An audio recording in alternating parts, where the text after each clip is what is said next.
Sir, Andhra में चंद्रबाबू नायडू और जगन मोहन रेड्डी की टक्कर कैसे रहेगी, आप क्या देखते हैं? और दूसरा सवाल इसमें यही है कि जगन मोहन रेड्डी की जो बागी बहन है शर्मिला, क्या आपको लगता है वो उन्हें नुकसान पहुंचा पाएंगी? देखो, घर वाले तो है ना कि घर का भेदी लंका ढाए, एक कहावत है पुरानी। तो थोड़ा बहुत नुकसान तो है ही उससे जाने से। She is smart enough. और वैसे भी क्या है कि जगन के सामने ये चुनौती है कि सामने 3 का अलायंस है। नायडू है, बीजेपी है, कोई जन पार्टी है। इसे बहन भी चली गई साथ ही जो है, और बहन स्मार्ट है, एग्रेशन है उसमें, अच्छी पॉलिटिकल वर्कर है। और वैसे भी जो इंडिकेशन जिस तरह से आ रहे हैं, तो मुझे ऐसा लगता है कि नायडू इज़ ऑल सेट।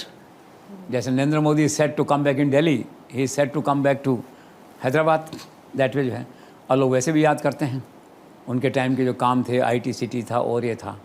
तो आई थिंक नेशनल इंटरेस्ट में भी है, लार्जर इंटरेस्ट में भी है कि अहमदाबाद की जो लॉस्ट ग्लोरी है वो वापस लौट के आएगी और वो मुख्यमंत्री बनेंगे, ऐसा लगता है मुझे। किसी ने कहा कि 175 सीट हैं वहाँ पे, तो 125 पे बोले आ रहे हैं वो जो है। तो बाकी तो आएगा नतीजा तो मालूम पड़ेगा। तो सरकार बन रही उनकी, दैट वे जो है। और 25 सीटें लोकसभा की, तो 17-18 सीट जगन इसको रेड्डी को मिल जाएंगी, जो मैंने नाम बताया दूसरा बाबू को, चंद्रबाबू नायडू को, वहाँ मिल जाएंगी, दैट वे जो है। तो ऐसा लगता है कि now Naidu is back to power in Andhra प्रदेश।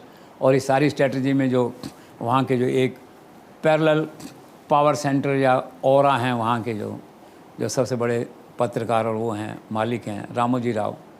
तो ये उनकी जो लड़ाई थी जगन के खिलाफ, against corruption and all that, उसका डिसाइसिव विन होगा ये। तो he also must be very happy that at the last leg of his life he has seen coming back बाबू।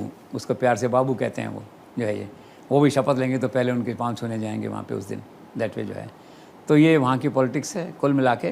तो Jagan I think is almost set to lose, less और मोर।